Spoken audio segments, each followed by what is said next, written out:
కర్మయోగము, భక్తి యోగము, జ్ఞాన స్థితిలో సంకీర్తనని ఆలపించి 32,000 కీర్తనలు పరమాత్మకు సమర్పించి సంకీర్తన ద్వారా, సంకీర్తన భక్తి ద్వారా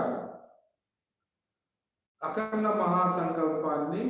సాధించి జీవన్ముక్తులైనటువంటి స్థితి అన్నమాచార్యుది.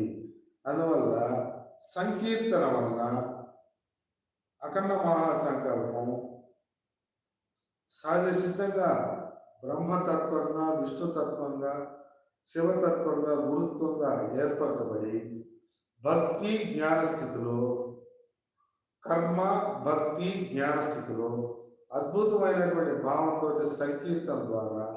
నారద మహర్షులు కూడా నారాయణతే నమోస్తుతే,